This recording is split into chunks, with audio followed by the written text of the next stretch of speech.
Okay, welcome back. So I hope lunch wasn't very heavy, was it? It was? It wasn't heavy, yeah. I think so. I've seen it. Actually, I have to tell you a secret. I did not attend lunch with you. I have a colleague with me, that's her first week working with me. So I took her downtown to a very small, I don't know what to call it, a food cart, something very traditional, and we ate liver and sausages. And I thought that's a great start for the lady to understand how hard life is. If she starts with the Ritz-Carlton, I don't think she's going to go anywhere afterwards.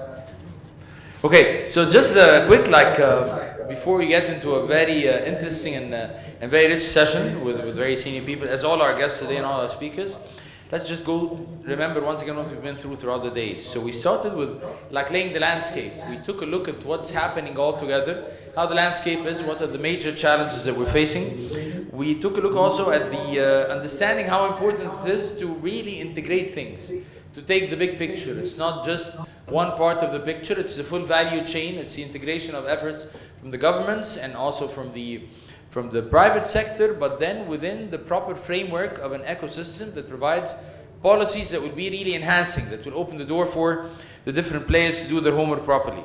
And there definitely has to be an interest for everyone. So when we say investment, we're definitely talking about return on investment. So it has to be linked together. And to make this, I think that's the most difficult balance that we need to strike. Then there was another session where we listened to great examples of improvements in water investment policies in the Mediterranean part of the world, the South Mediterranean specifically, and what kind of policies that need to be improved, and also to make sure that we can mobilize and sustain investments in water security. And definitely, as you can understand, everybody's listening to these examples and these discussions, bearing in mind what can be done on our soil over here. I was listening to what the President said 2 days ago and yesterday. The facts and figures are scary. We don't feel that. We feel since we have the Nile, then we're in great condition. Actually, we're one of the poorest countries in terms of the water resources available per individual, in terms of the number of cubic meters and so on.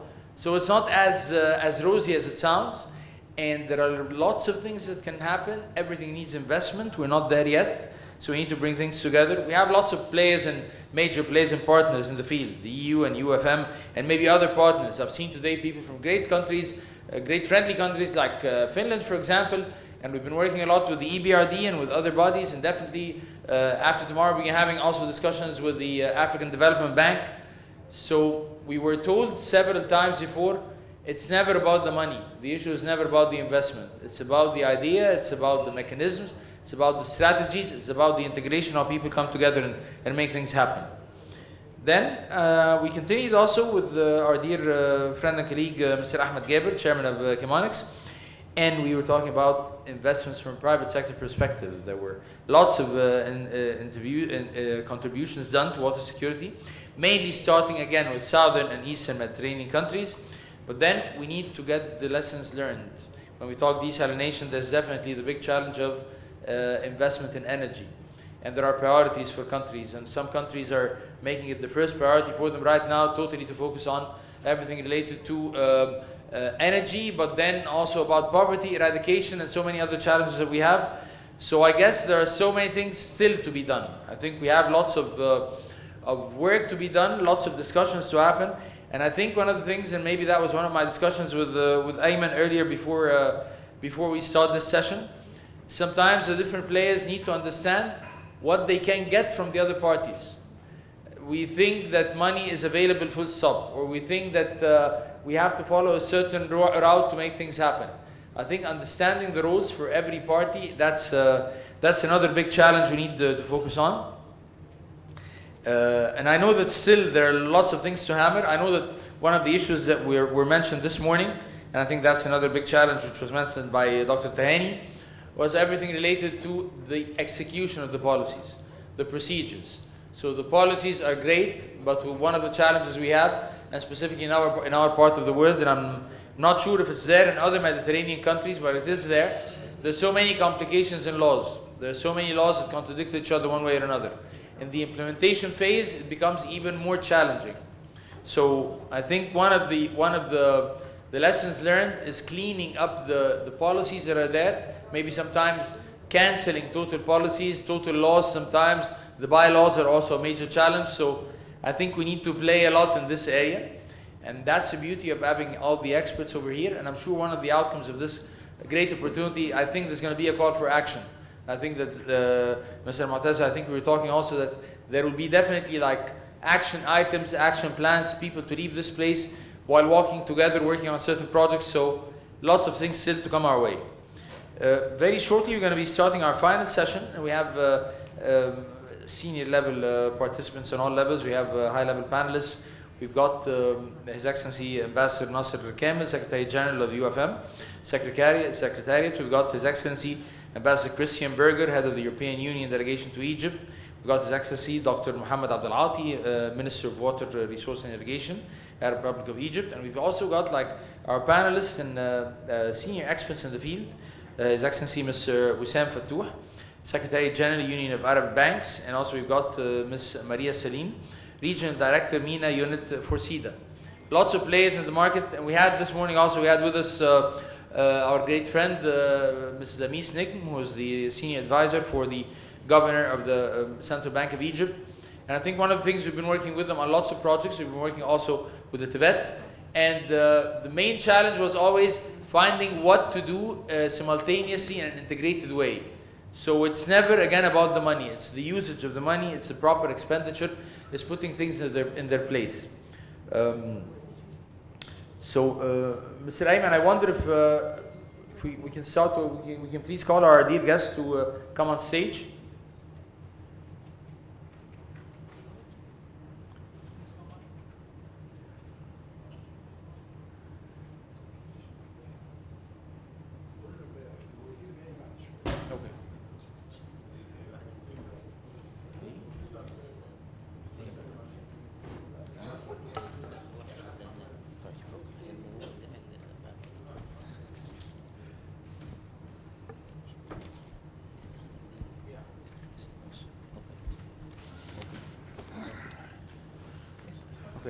So, a pleasure having you all with us, and so let's take it. We've got a wealth and richness on stage with people who have great experiences and great ideas and hands-on experience on the ground. So we want to take the maximum out of you, ladies and gentlemen. We're going to start right now with His Excellency Ambassador Nasser Kamel, Secretary General for the UfM Secretariat. Ambassador Nasser, so, in simple terms, what would the water policy community do to enhance the integration of water investment in economic recovery and green growth? Now, we have a major challenge nowadays. After the COVID, not many people are always aware or interested a lot in the green economy, in green growth packages, in doing the right thing.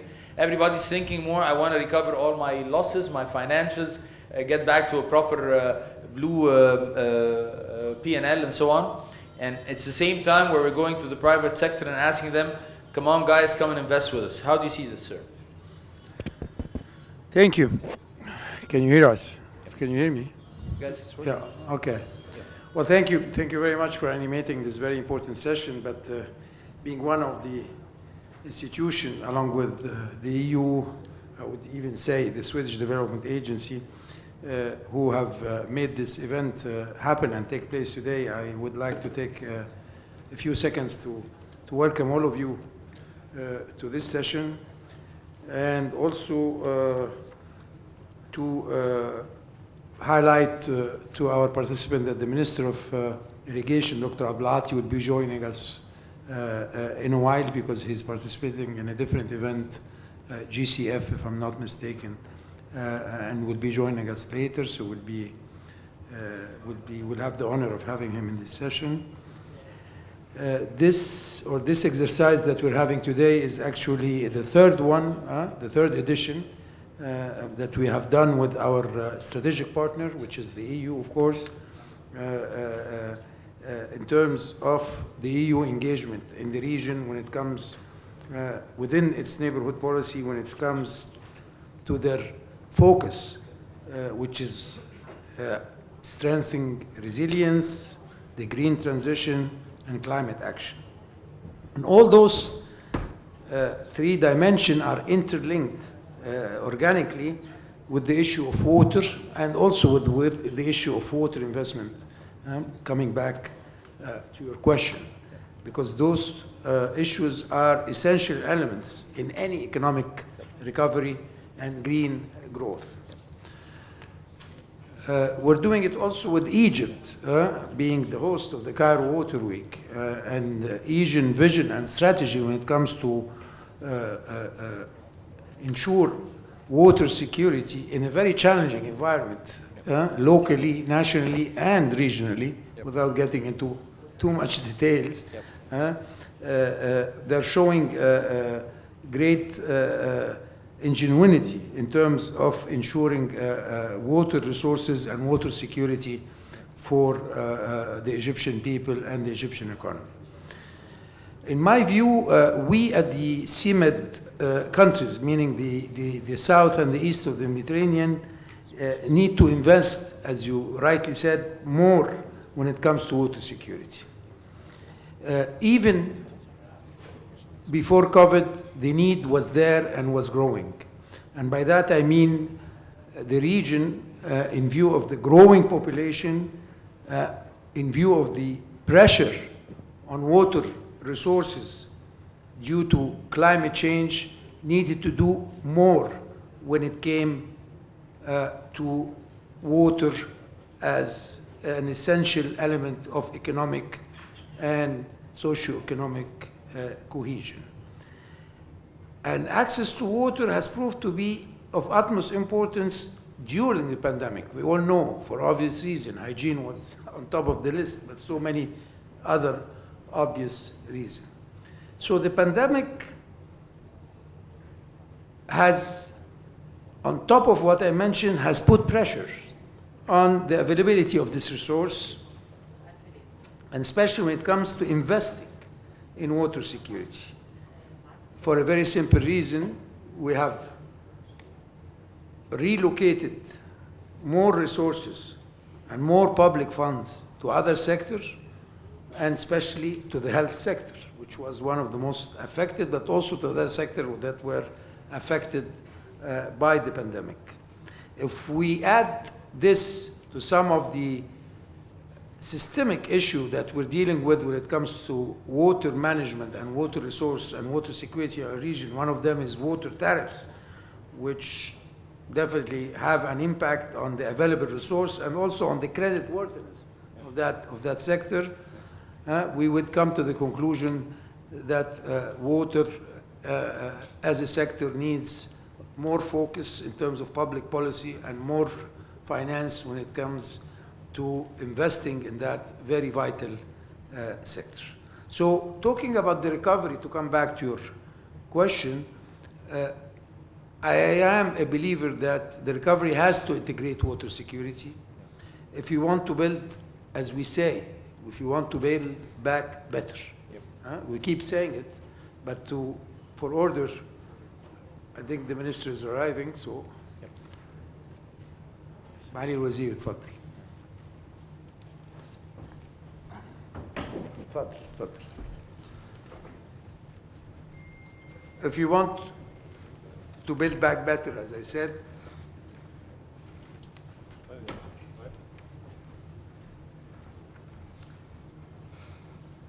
yes, sir, please go on. Yes, of course. So as I said, the recovery has to integrate water security investment if you want to build back better, as we always say. And water security, we all know, contribute to wealth creation, job generation, and sustainable development as such. And one of the reasons we have Dr. Abdelati and we have the panelists with us today is to learn more, actually, from those very distinguished guests about 3 or 4 basic questions. One is how the water sector is making the case for more investment in water.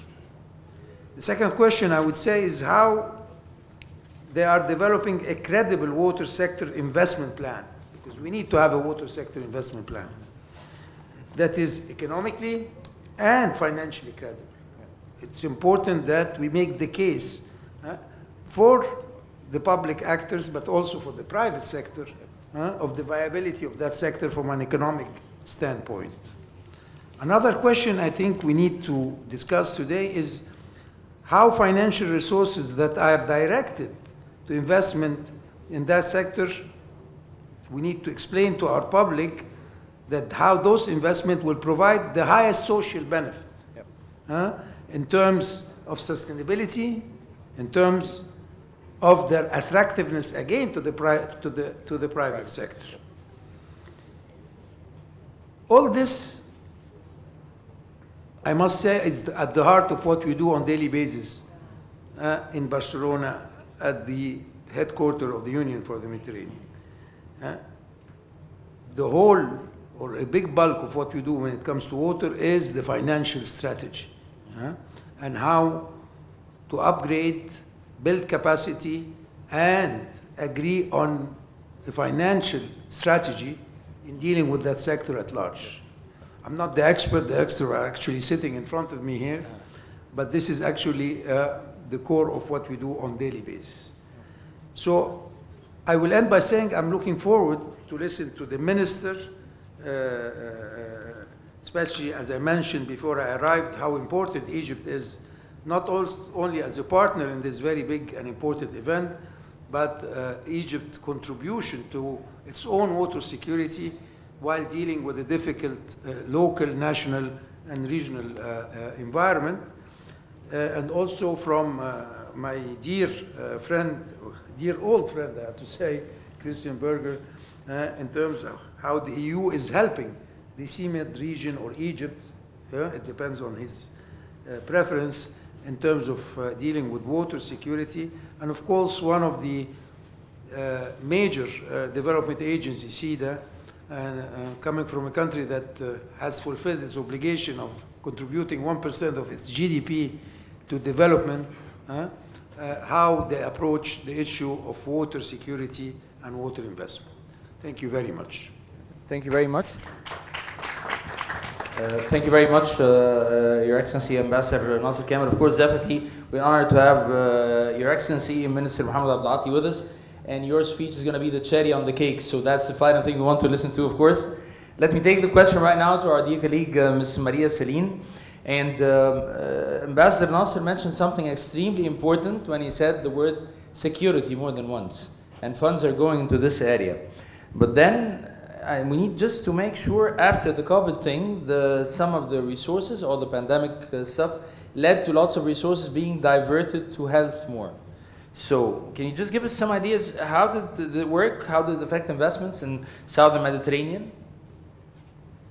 Well, thank you. Can you hear me now? Yeah. Yes. Brilliant. Thank you very much. Thank you so much. And thank you for inviting me. Your Excellency, participants, colleagues. Yeah, it's great to be here. And again, Sweden is indeed, as the Secretary General stated, we are a development partner with a strong conviction that working also in the water sector is absolutely crucial.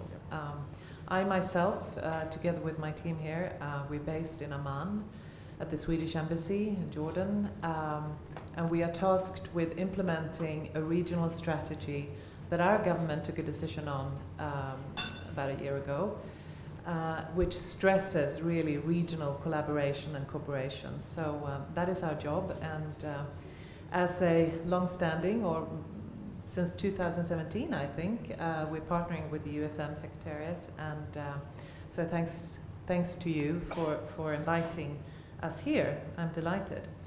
And of course, I'll give a little bit of an overview how we think about you know, the investments and the financing, and obviously after the pandemic, as was said, and we all know, the pandemic surely showed us all the importance of water security, hygiene, sanitation for all. It's obvious. And I want to just stop and you know, again, let us think about some of the figures that we're looking at here. Worldwide, we have 2.2 billion 2.2 billion people who lack access to clean water. Double that number, and you've got 4.2 or so billion people who actually don't have access to sustainably managed sanitation. And in this region that we're now in, the MENA region, I was given the figure 400 million live in countries that are almost 400 million, that's 90% of the population, live in countries with very scarce water supplies. I know that you know these figures, but sometimes, just trying to take it in. I come from a country with 10 million. That's not even a suburb in Cairo, I think. So it's just to take that in, the enormity of the challenges that we face. So needless to say, we cannot do things as we normally have. No business as usual. And we need to accelerate the investment in the water sector for sure. And when we talk about that, and this is a point that I often stress, we also want to, apart from the fact that the investment must go to sustainable, socially responsible plans and investments, we also must think of how we use the resources wisely and how we can jointly make sure that we use them in a transparent way, that, to put it very clearly and spell it out, the menace of corruption, that's a pandemic in itself, to be honest, and just to put it out there to say we need to tackle that as well, to make sure that we use the money efficiently. My government, as was touched upon, is definitely a firm believer in cooperation at all levels. And so this strategy that I'm tasked together with my team to implement is definitely looking at regional approaches and cooperation, as I said initially, because we do know that only by cooperating we can see societies prosper, we can see environmental sustainability and peace.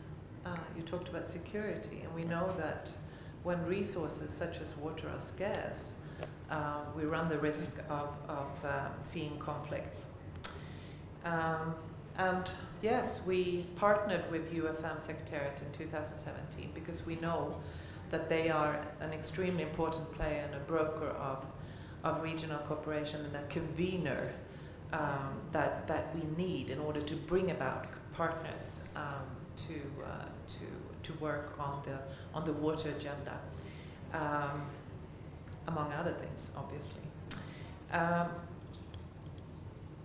I think looking at the water sector and why it's so important, we also all know this, but unless we tackle the problems, we will see all different problems, but looking at the economic, sustainable visions that we have, we need to produce, we need to facilitate, the jobs that are needed. Economic development, we need to see jobs, we need to tackle unemployment. And this is all linked together. We know that millions of jobs must be out there, driven by the private sector mainly. Yep. And linking together the investments we do, seeing the results, economic development, jobs, and for the very young population that we see in this region, that's ultimately extremely important, also for security reasons. Sure. And looking at the youth finding opportunities here. It's all linked together. Yes, we talked about the health sector, and clearly the pandemic has shown us the urgency also in terms of the health sector. And we, of course, we realize that ministries of finance all over the region, it's not an easy job. Yep. There are so many competing priorities, no doubt about it. And the Secretary General stressed how important it is in this environment that the water sector is also making a strong case to the ministries that hold the purse, so that we can see the investments that are needed, so that we can build back better, but also fairer and greener, because that's also what we want to see. And as a Swede, we do have some, apart from the ones I've already mentioned, some very sort of always issues close to our heart. And when it comes to investments in this particular sector, as in other sectors, we usually stress that a holistic, systemic approach is needed, and also an approach that takes into account human rights. Yep. We want to see inclusivity. We want to bring in the groups in our different communities that are the most affected, that are the most vulnerable. I said the other day that it's not only the effective way to do it, to make sure that we do the right things, but it's the respectful way to do it, to make sure that we target those who ultimately need our support the most. And that is very, very close to our heart, as is obviously, and we had a very interesting dialogue with the Secretary General and myself this morning talking about gender equality.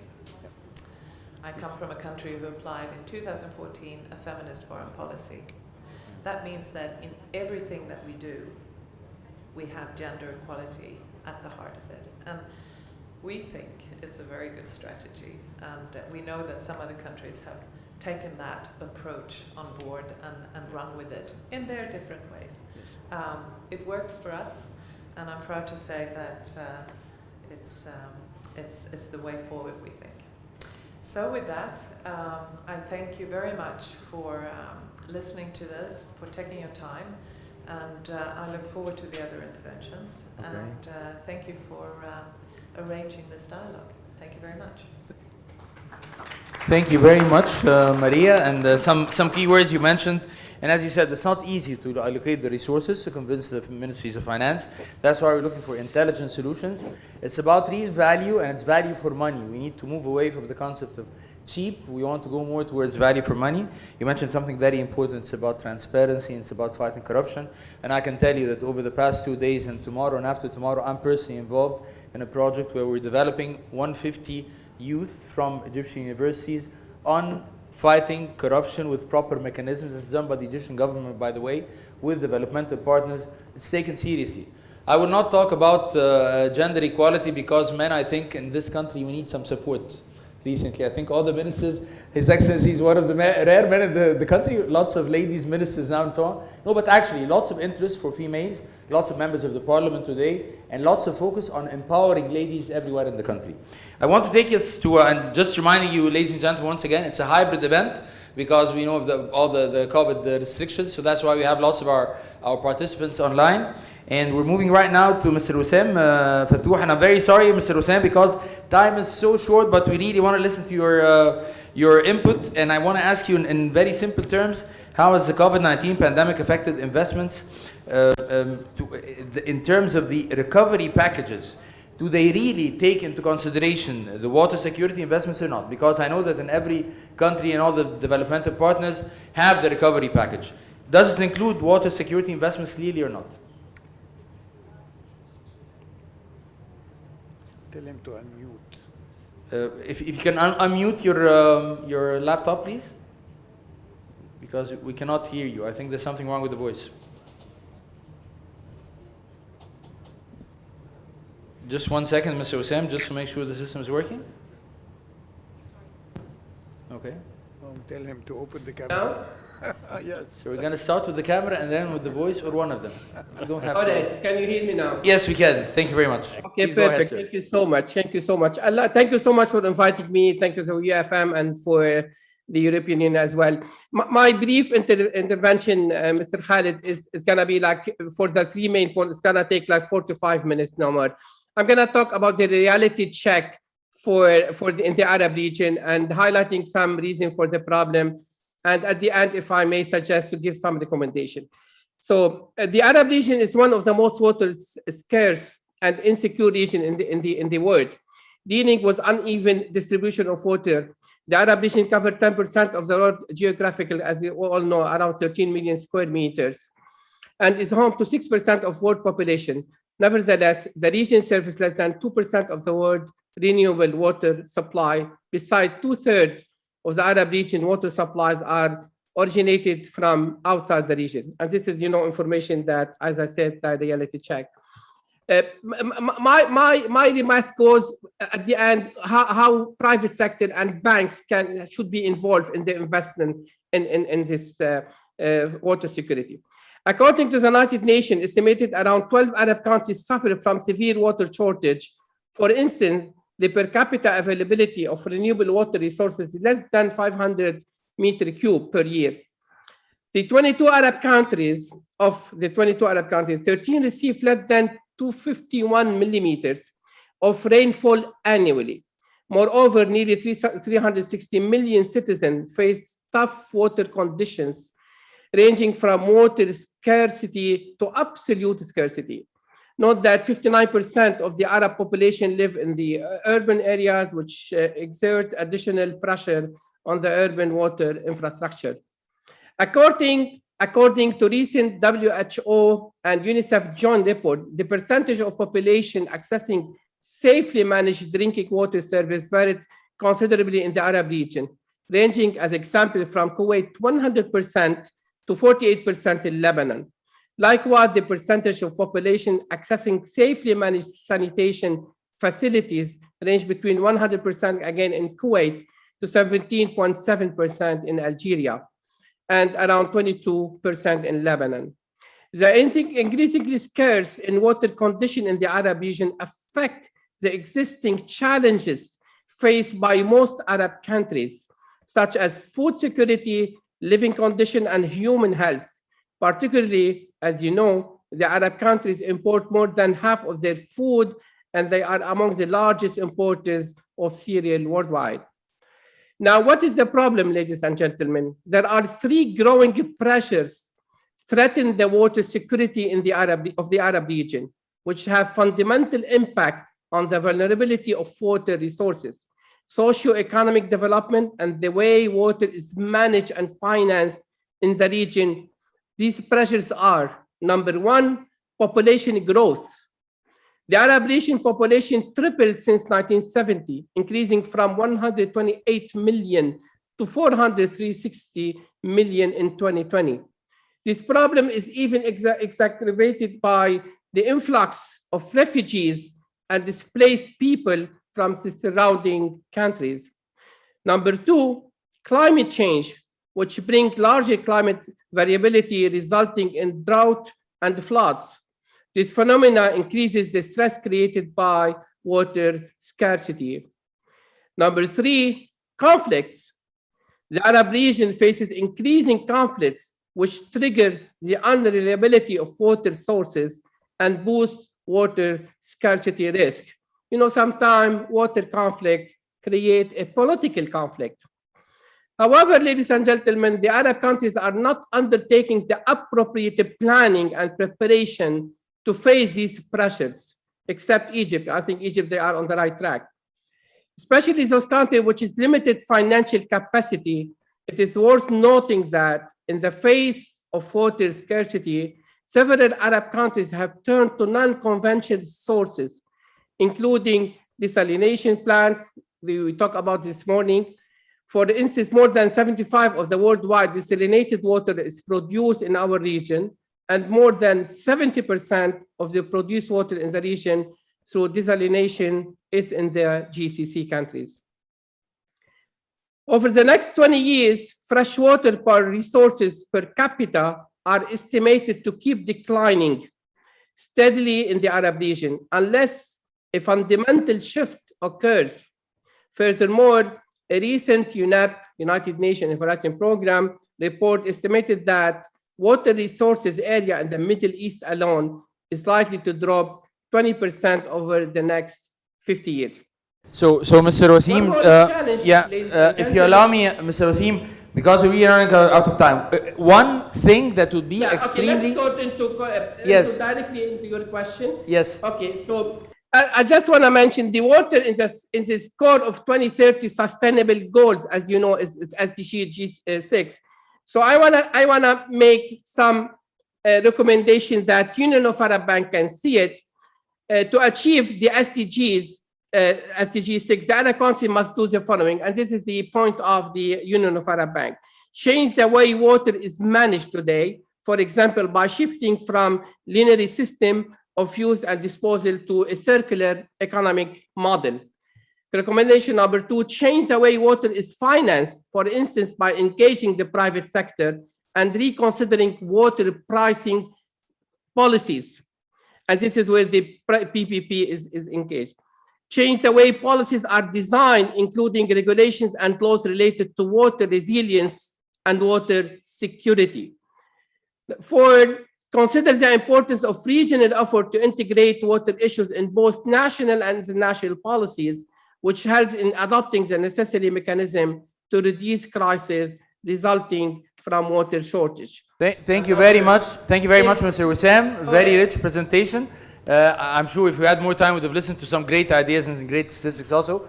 Right now, I want to leave the floor to our senior, let's say senior guest, because it's very important to listen to where's the meat, show me the money, as they said in the movie. So I want to start first with His Excellency Ambassador Christian Berger, Head of the European Union Delegation to Egypt. The floor is yours, please.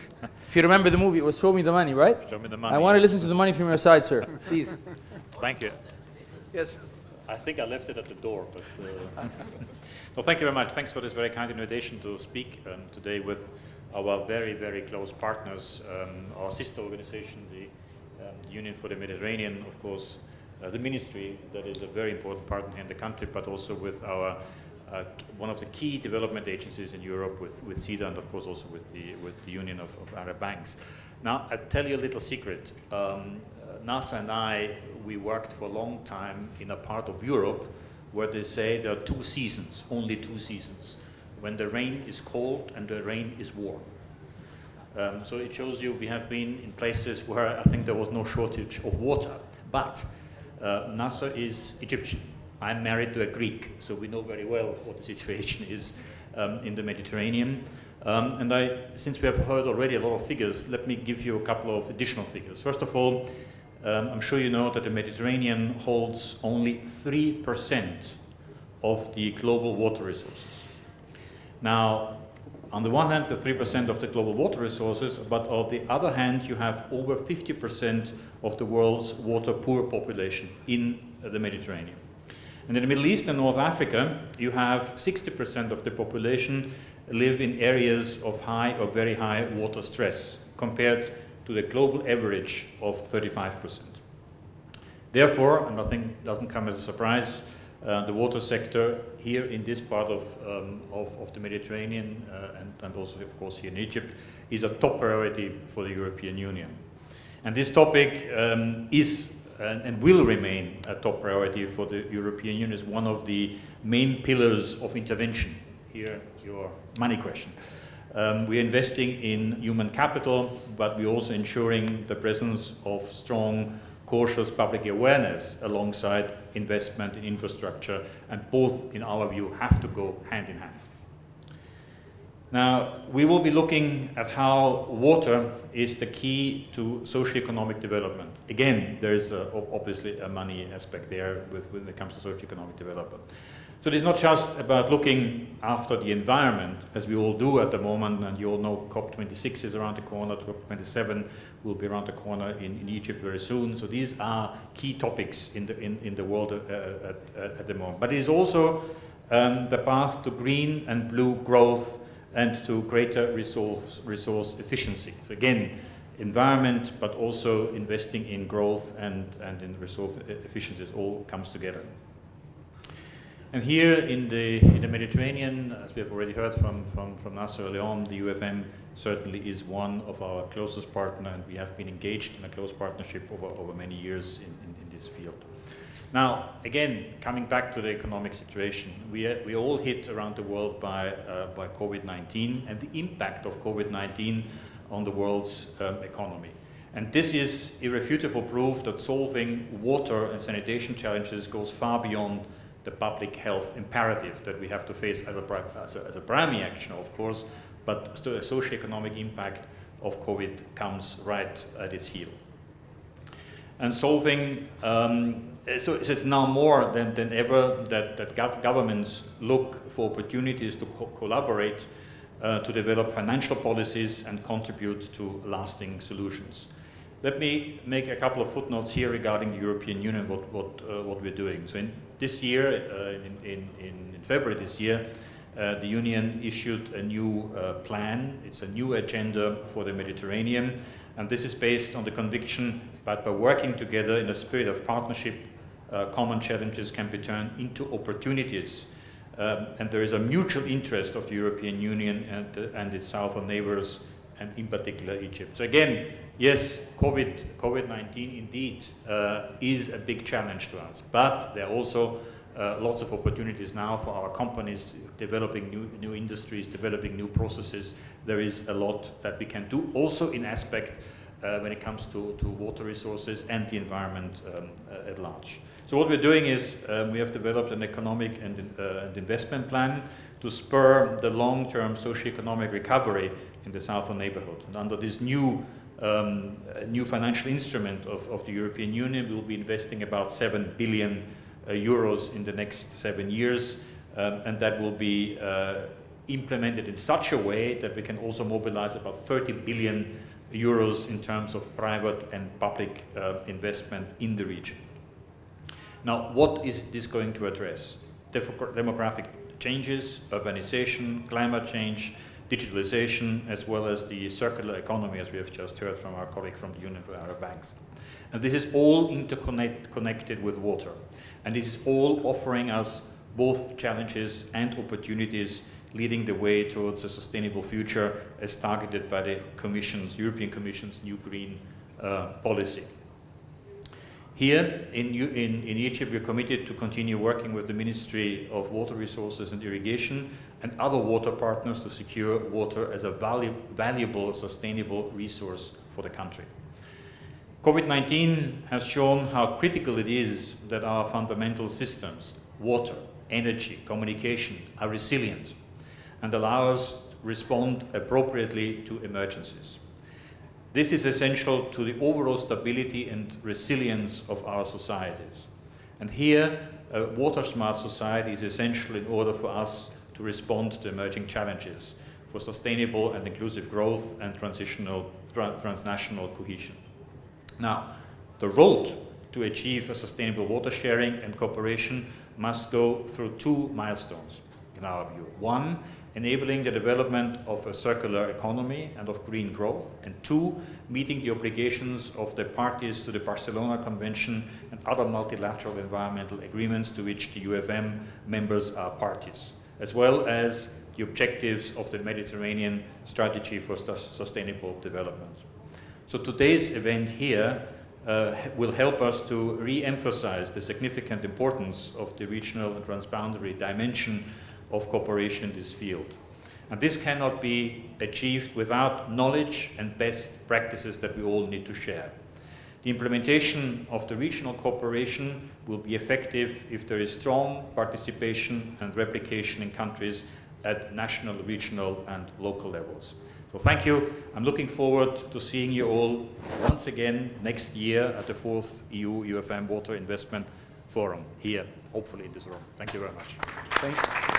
Thank you very much, Your Excellency, Ambassador Christian Berger, Head of the European Union Delegation to Egypt. And just to build on what you said something very important. It's not just the money when we talk about money in terms of physical money. We're talking about education, we're talking about awareness, we're talking about resources, and bringing the right people together in one place. And I'll take it a bit further. When you mentioned significance and importance of what's going on, we definitely have passed this stage, specifically in Egypt, where we are moving into a different direction. And one of the good things that we have with this gentleman sitting right beside you, our Minister of Irrigation and Water Resources, is that this man is actually taking his thoughts or words and strategies into action. And actually the President himself has witnessed this recently in one of the sessions, where finally we are realizing that the only way to get things done is to actually walk the talk, practice what we preach. When we have a strategy, it is implemented. One of the good things about Egypt right now is that we're trying things. We have a story to tell. So many examples on the ground. So many mistakes, definitely, but so many lessons learned, and that's why we're moving much faster. So I think that's the best time to listen to our dear guest and the main speaker today, Your Excellency, Dr. Mohammed Abdelati, Minister of Irrigation. Please, sir. Thank you. First of all, allow me to give my statement in Arabic. So do you have enough headphones for translation. Anyone who needs, just give a few minutes. So, Excellencies, colleagues, and friends, it is a pleasure for me actually to join UfM session. And I do prefer, because it is also internal and external message, so I know that you have translation.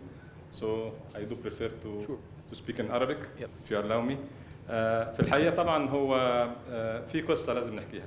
الهدف عندنا واتحط من فترة إن إحنا لازم يبقى عندنا أمن مائي. طب الأمن المائي دوت يبقى لازم نحدد المشاكل، والمشاكل ناخد عليها الدعم السياسي على أعلى مستوى، ولازم المشاكل نتكلم بصراحة سواء مع القيادة السياسية أو مع الناس. ده كان هدف أساسي أول ما ابتدينا نحط أهدافنا عشان أو الرؤية عشان يبقى عندنا أمن مائي. طيب. Should I repeat? في الحقيقة طبعا عشان نحدد الكلام دوت حددنا 4 محاور رئيسية طبعا. بس في البداية كان لازم نحدد المشكلة والخطر اللي هو بيواجهنا من ناحية توفير المياه للمتطلبات المختلفة. طبعا احنا عندنا اخطار زي مثلا تعرض الدلتا او تلت الدلتا للغرق نتيجة التغيرات المناخية، وبالتالي ده هيأثر على تلت سكان الدلتا او اكتر من التلت. يبقى محتاجين إعادة توطين او محتاجين مصادر بديلة للعيش، او يبقى في هجرة غير شرعية. فده مهم ان احنا كنا نوضحه لاصدقائنا في الميديترينيان ان هو لا، خلوا بالكم ان لو حصل في ممكن مشكله تحصل عندنا، فاحنا محتاجين دعمكم عشان المشكله دي ما تاثرش عليكم. فده برضو حاجه مهمه ان احنا بنعرف القياده السياسيه، بنعرف الناس على الارض، وبنعرف اصدقائنا بالمشاكل بحيث ان هو لو في وسيله دعم. طب الكلام ده برضو حولناه لاستراتيجيه 2050 وخطه قوميه 2017 2037. وفي الحقيقه بنشكر الاتحاد الاوروبي، هو ساعدنا في عمل هذه الخطه بمشاركه 9 وزارات. وكان هدف اساسي برضو الخطه ديت ان هي لازم تبقى تتبنى على اعلى مستوى سياسي في مصر، وده كان واضح في كلمه الرئيس السيسي في افتتاح اسبوع القاهره للمياه، او كلمه دوله رئيس الوزراء في الجلسه رفيعه المستوى. حددنا 4 محاور رئيسيه. المحاور الرئيسيه ديت على راسها تحسين نوعيه المياه، لان احنا نظام المياه عندنا بيعتمد على اعاده التدوير واعاده الاستخدام. احنا حاليا بنعيد تدوير حوالي 35% من مواردنا المتجدده، بنعيد تدويرها، ودي تعتبر من اعلى النسب في العالم ككميه. يعني هي اعلى دوله في العالم في اعاده الاستخدام هي مصر. عندنا مشروعين كبار اللي هو في شرق الدلتا وغرب الدلتا. اللي احنا شرق الدلتا اللي هو افتتح قريبا اللي هو مشروع بحر البقر، معالجه مياه بحر البقر ديت، مع مشروع الحمام اللي احنا بنجمع ميه الصرف في الشرق وفي الغرب، وبنعمل زي ستاره مائيه عشان تحجز او تمنع ميه البحر من التداخل مع الميه الجوفيه. الستاره المائيه ده جزء من التاقلم مع التغيرات المناخيه. ده الجزء الاولاني اللي هو تحسين نوعيه الميه، وبالتالي عشان احسن نوعيه الميه يبقى لازم يبقى عندي محطات معالجه صرف صحي، محطات معالجه صرف صناعي، وسائل برضو للتخلص من البراين اللي هو بتاع تحليه ميه البحر بطريقه امنه بحيث ما تحدثش تلوث، وحافظ على نوعيه المياه سواء المياه الجوفيه او المياه السطحيه او مياه البحر. الهدف الثاني تحسين كفاءه استخدام الميه، ودوت من خلال مشروعات لرفع الكفاءه. احنا الكفاءه عندنا الكليه عاليه، ولكن وهي من اعلى الكفاءات في العالم واعلى كفاءه في افريقيا سواء ككفاءه وانتاجيه، ولكن ده بالنسبه لنا مش كافي. فاتجهنا لتطوير شامل لمنظومه الري، سواء بمشروعات تبطين الترع وتاهيلها، واحلال البوابات اللي هي المتهالكه، والقناطر اللي هي المنشات المائيه. وبرضه في هذا الصدد برضه الاتحاد الاوروبي بيدعم في هذا الاطار، خصوصا في يعني موضوع المنشآت الكبرى. يعني الاتحاد الاوروبي والمانيا دعمونا في انشاء قناطر اسيوط بقروض ميسره. الهدف الثالث يعني انا قلنا تحسين نوعيه الميه، تحسين كفاءه استخدام الميه، وبعد كده يبقى عندنا تنميه الموارد المائيه. تنميه الموارد المائيه طبعا احنا لازم نحدد احتياجاتنا النهارده. العجز في الميه عندنا قد ايه؟ الزياده السكانيه المتوقعه خلال 30 سنه هتكون قد ايه؟ وبالتالي بحدد احتياجاتي من الميه، وازاي احدد الاحتياجات ديت والاستثمارات اللي انا عايزها.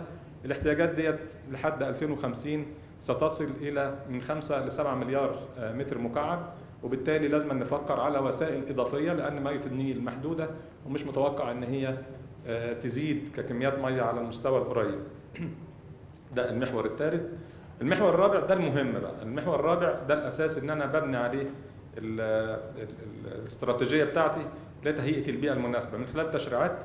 لازم يبقى في حوكمه لاداره الميه، لازم يبقى في تشريعات محدثه تواجه المشاكل الحاليه، سواء احنا كندره ميه او كنوعيه ميه او تعامل مع مجاري مائيه. فبالتالي قبل اسبوع القاهره بيوم بالظبط الرئيس صدق على مشروع او قانون الموارد المائيه الجديد اللي هو بيتعامل مع التحديات. بقى الحوكمه والتشريعات ده جزء اساسي، التدريب جزء اساسي، ان احنا بنحدث التدريب بتاع المهندسين بتوعنا، بنحدث تدريب الفلاحين، بنحدث تدريب على مستويات مختلفه. التوعيه ده برضو لازم بدايه للحل، وعشان نواجه مشكله لازم نقول الحقيقه والخطر اللي هو موجود، ولازم يبقى يواجه به الناس ولا تكون سرا على الناس، وده كان هدف اساسي التوعيه. بعد كده التكنولوجيا ده بقى مدخل اساسي، يعني اداره الميه دلوقتي والزراعه بقت صناعه، يعني صناعه الزراعه وليست زراعه بالادوات البسيطه، ولكن بقى موضوع معقد. وبالتالي التعامل مع التكنولوجيا سواء في اداره الميه من اول نظم الاستشعار عن بعد والنماذج الرياضيه ونماذج المتابعه، رصد المناسيب والتصرفات ونوعيه الميه بطريقه سهله، اداره الابار مركزيا من الوزاره، اداره الابار الجوفيه عشان التحكم في كميات الميه، تحويل الابار او السحب من الابار من ميه من طول النهار باستخدام السولار لاستخدام الطاقه المتجدده وتحويل الخلايا الشمسيه. كل دي ادوات احنا اشتغلنا عليها. برضه تهيئه البيئه المناسبه ان انا التعامل مع الستيك هولدرز او الوزارات الاخرى اللي احنا بتتداخل معانا في موضوع اداره الميه. يعني مثلا اقصى امنيه كان قبل كده لوزاره الزراعه ان هي بالنسبه لهم النجاح ان هم يزرعوا اكبر كميه ارض بغض النظر عن ان في ميه تكفي اللي هم احتياجاتهم ولا لا او ما فيش. فكان لازم برضو في وزاره الزراعه يبقى في تواصل وفي لجان مشتركه، بحيث ان احنا بنقول لهم يا جماعه ادي كميه الميه المتاحه، شوفوا انتوا عايزين تزرعوا بيها ايه. لو عايزين تزرعوا رز مستهلك كبير للميه، خلي بالك يبقى انت كده مثلا هتزرع 20% من المساحه. عايز تزرع محاصيل تانية تكفي كل الناس، يبقى لازم تغير نمط الزراعه ونغير اساليب الزراعه عندنا. وده فعلا التعاون اللي حصل مع وزاره الزراعه. نفس العمليه لوزاره الاسكان.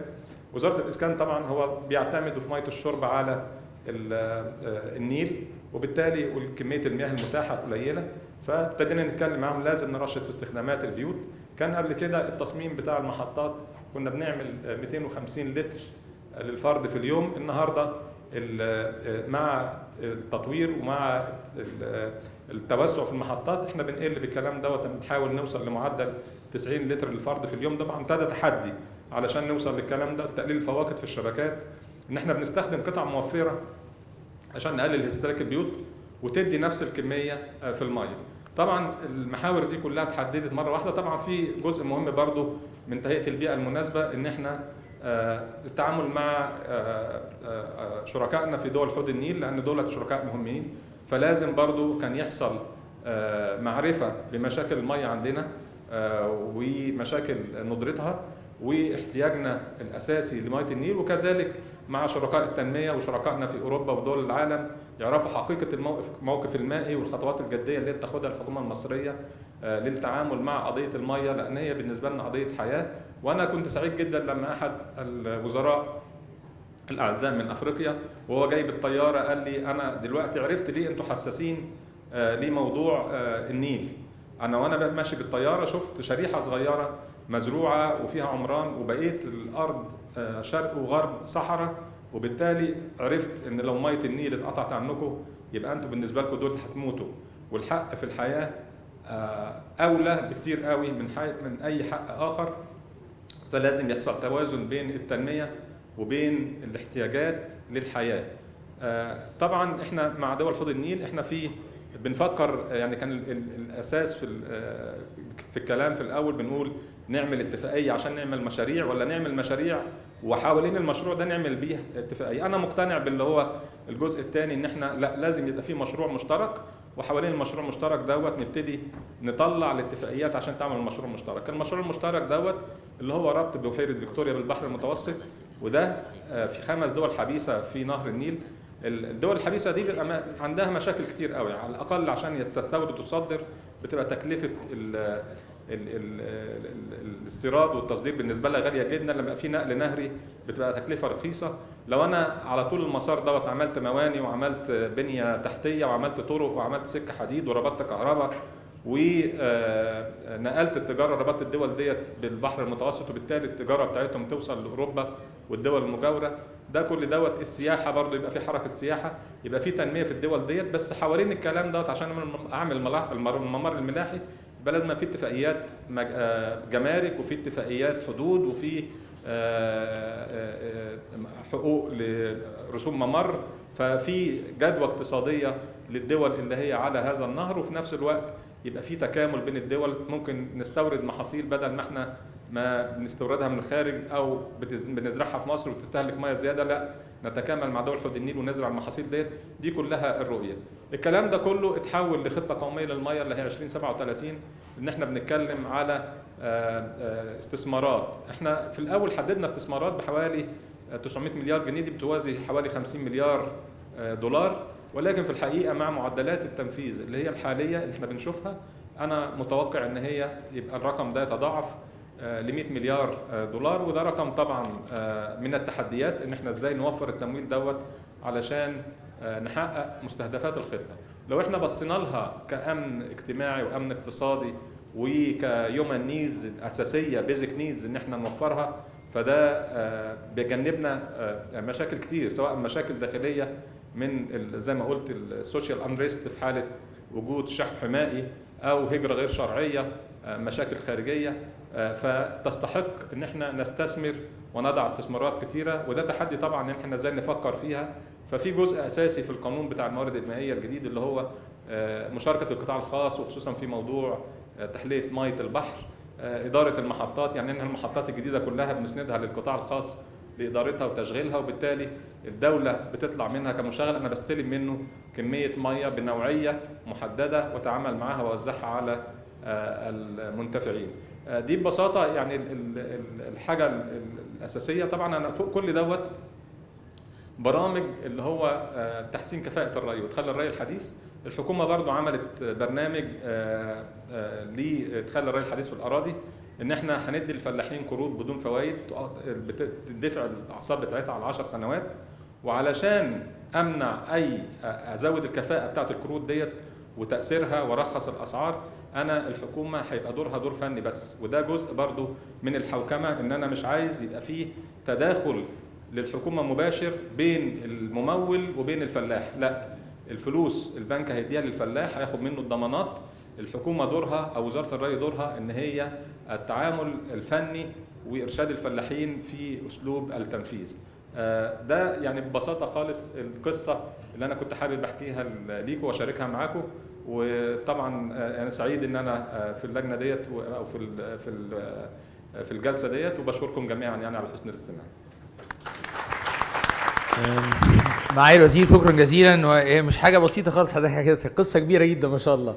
We started when I was introducing our dear guest, His Excellency the Minister. He has a story to tell. We do have a story to tell, and the story to tell is a terminology we usually use when we have come a long way. What I felt was so beautiful about what we heard right now was the full value chain. We're not missing anything. Some keywords very important: governance. Some key word very important: training the engineers and awareness. So we're talking about awareness one level, but the competence on the ground is something different. Involving technology, every element of the big picture is there, and I think that's how really Egypt is moving. And you mentioned something, dear sir, in the beginning, and you ended with again. It's about this transparency, and I loved when you spoke in Arabic, because the message is for each one of us. It's about transparency. It's about being aware of the real challenges we're facing, because it's not a joke. It's something very serious. I think part of the discussions we were hearing also, Maria was telling us about the figures. They are scary. Your Excellency also, Ambassador Christian, you said the numbers. It's not a simple thing, and it's not going to happen once and for all. It's going to become a lifestyle, a different lifestyle in everything we do. My dear guests, thank you very much for a very rich session, and I would like you please to ask you to go back to your seats. We're just going to close the session right now. So I would like to invite please on stage our two guests, Mr. Isidro Gonzalez Afonso, Deputy Secretary General for UfM, and also our dear friend and colleague Ayman Ayad, Water and Utilities Sector Manager, EU Delegation in Cairo. Please, sirs.